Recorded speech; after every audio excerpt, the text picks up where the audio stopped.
Oke, teman-teman, kembali lagi dengan saya Gemal Panggabean, pemimpin redaksi duniafintech.com. Kali ini saya bersama Bapak Kus Eriansa.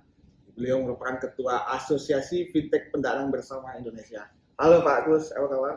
Baik.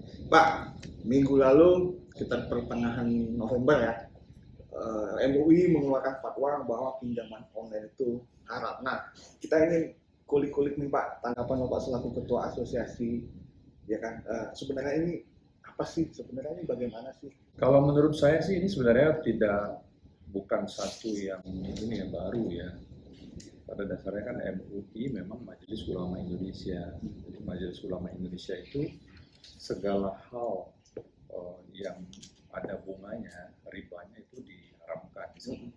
Dan itu kan sudah equal. MUI juga menyatakan terkait dengan produk apapun yang ada mengandung unsur bunga dan ribanya itu kan haram. Bukan hanya pinjol kan? Apakah produk dari multi finance, produk dari bank yang mengandung unsur bunga atau riba haram. Tapi dari MUI sendiri sebenarnya kan juga memberikan solusi. Solusinya apa? Solusinya DSN, Dewan Syariah Nasional MUI, mengeluarkan fatwa tentang fintech syariah.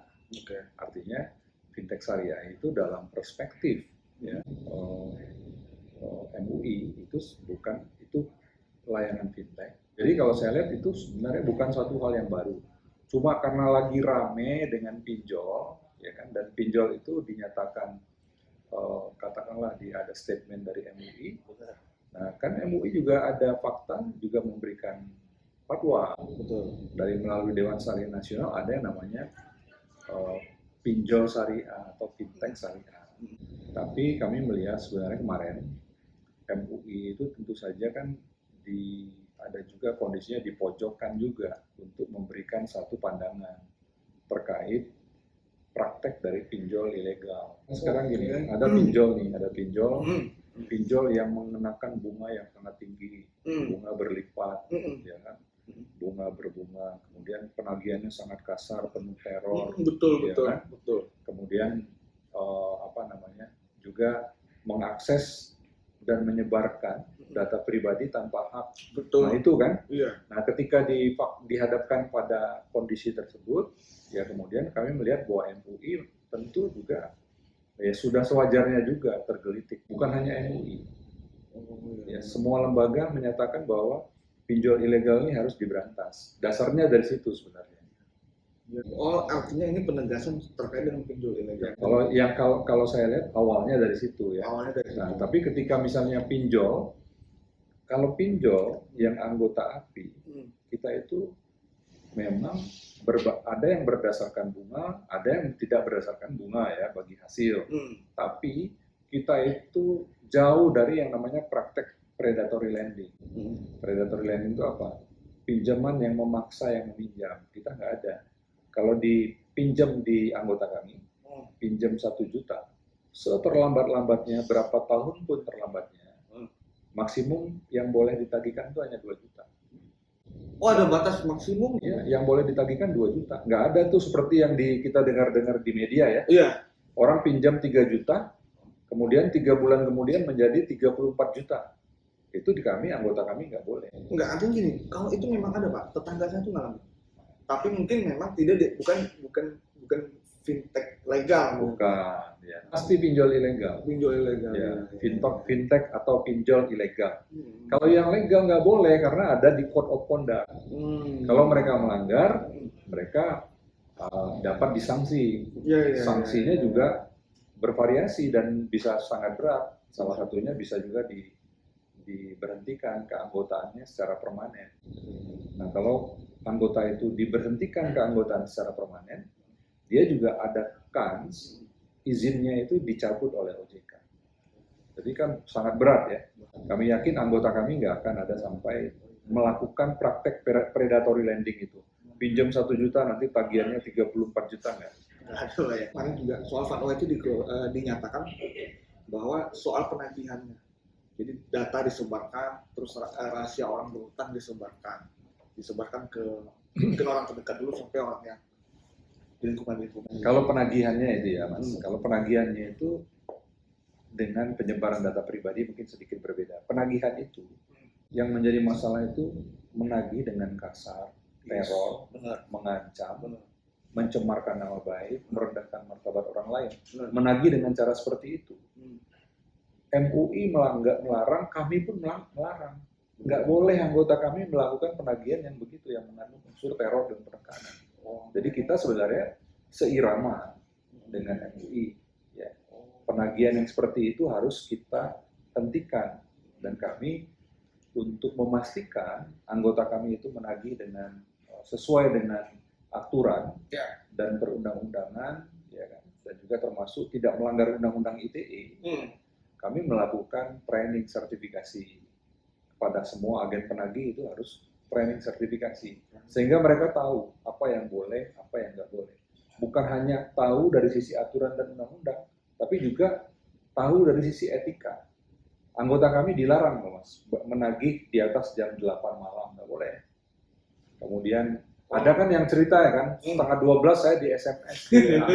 Kami nggak boleh. Maksimum tuh menagih itu jam 8. Kemudian yang lain apa? Pada hari besar keagamaan, nggak boleh menagih. Kita menghormati orang yang sedang menjalankan ibadah. Kemudian bahkan kita itu sampai lebih detail dalam hal menagih itu. Bahkan kita melarang menagih itu dengan caps lock. Huruf besar semua ya. Karena apa? Tidak sopan. Karena huruf besar itu tidak sopan, menunjukkan kemarahan. Betul. Ya kan? Kita kan sebenarnya begini, filosofi penagihan itu kan sebenarnya membantu yang minjam, ya kan? Jadi gini, ada peminjam, ya kan? Ada yang meminjamkan, ada perjanjian. Oke, kamu dipinjamkan sekian, setiap tanggal sekian kamu bayar ya. Ya. Nah, disepakati nanti kalau kamu pada tanggal sekian jatuh tempo, ya kan? Kami akan mengingatkan, ada reminder. Kalau lebih dari jatuh tempo, kami akan juga sama mengingatkan, menagih. Bahasanya kan menagih, mengingatkan supaya orang disiplin dengan disiplin dengan komitmennya. Nah, sebenarnya begitu. Jadi menagih itu sebenarnya membantu borrower untuk komit dengan apa yang sudah dia janjikan. Sebenarnya gitu aja, Mas. Jadi kalau penyebaran data pribadi gitu. Nah, lalu ada kedua, ini lain lagi. Penyebaran data pribadi. Kenapa terjadi isu penyebaran data pribadi? Kalau pinjol ilegal, ketika seseorang pinjol ilegal kan harus download aplikasinya. Betul. Nah, waktu download aplikasinya, waktu install, itu aplikasinya nanya, boleh nggak datanya diakses? Boleh nggak phonebooknya kami akses? Boleh nggak storage-nya kami akses? Filenya kami akses? Kemudian call-lognya, WA log, SMS log, kan boleh nggak diakses? Dia nanya dulu yang ilegal. Nah, cenderung orang kan karena butuh, yang pencet aja lah gitu ya, nggak tahu juga apa dampaknya, ya kan? Benar. Nah, ya akhirnya udah. Nah, ketika kita setujui, itu namanya kita memberi konsen. Ketika kita beri konsen, persetujuan atas akses data kita, seluruh data yang di handphone kita, smartphone kita, itu disedot ke server mereka.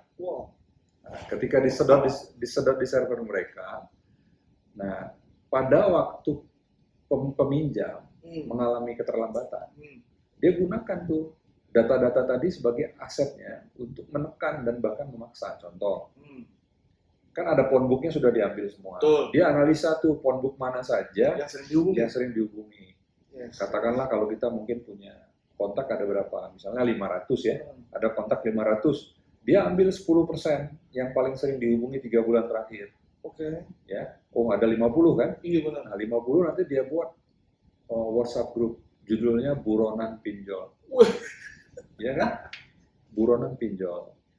Nanti dia tagih, mohon bantuan atas nama ABCD ini, ya kan? Terlambat 3 hari, berhutang pada kami 570.000. Kasih tahu jangan melarikan diri, ya kan? Nah, apa data pribadi? Iya kan, orang-orang yang dibuatnya di grup 50 itu kan nggak tahu apa-apa urusannya. Kenapa dilibatkan? Itu penyebaran data pribadi. Pak, di MUI juga menyatakan kalau haram bagi si peminjam menunda-nunda pembayaran. Menurut Bapak, menunda-nunda pengembalian. Menurut Bapak gimana? Ya, saya tidak tahu persis ya apa namanya itu acuannya itu ada eh, di mana Al-Quran yang mana atau hadis mana. Tapi memang betul bahwa prinsipnya gini, orang yang menunda-nunda pembayaran itu kan berarti ingkar janji. Betul. Ya kan? Ya ini ingkar janji itu ya dilarang. Betul. Gitu ininya. Jadi sama juga. Kami juga sama, orang yang mengingkari janjinya, ya kan? Itu kan merugikan orang lain. Betul. Jadi ya wajar saja diharamkan. Betul. Karena itu merugikan orang lain. Betul. Gitu. Saya pikir cukup ada lagi yang mau disampaikan Pak. Mungkin kira-kira pesan kepada masyarakat Indonesia tentang fintech. Ya kami berharap masyarakat gunakan fintech atau pinjol yang memang terdaftar berizin di otoritas jasa keuangan atau di lembaga formal dari pemerintah ya. Jadi jangan yang abal-abal, jangan yang ilegal gitu ya. Satu itu. Kemudian kedua, mari gunakan fintech ini untuk mendukung berbagai aktivitas usaha kita. Jadi usaha-usaha para rekan-rekan milenial atau usaha-usaha dari startup, usaha-usaha mikro kecil sangat berpeluang untuk dibiayai oleh fintech. Kenapa? Karena memang fintech ini, pinjol legal ini, hadirnya itu visi misinya memang untuk membiayai sektor yang mikro kecil. Jadi bisa dipergunakan apakah untuk sektor pertanian, perikanan, ya, untuk juga pinjaman untuk usaha-usaha kecil kaki lima, ya, ibu-ibu, termasuk juga kita juga punya produk yang namanya invoice financing. Jadi seluruh rekanan pemerintah ya, yang perlu pinjaman untuk mensupport pengadaan barang dari pemerintah itu juga bisa menggunakan pinjol atau fintech yang anggota API. Jadi ayo kita gunakan untuk meningkatkan usaha, ya, mendukung usaha. Akses terhadap kredit sekarang semakin terbuka dengan adanya layanan pinjol atau fintech ini. Kita pergunakan sebaiknya sehingga berdampak pada peningkatan ekonomi diri, keluarga, dan bangsa dan Indonesia gitu. Oke, luar biasa sekali pesan dari Pak Kusnadiansyah. Oke teman-teman, mungkin sudah berakhir ya, sudah cukup wawancara saya dengan Pak Kusnadiansyah. Pak Kus, Terima kasih teman-teman video sudah menonton. Terima kasih teman-teman. Salam.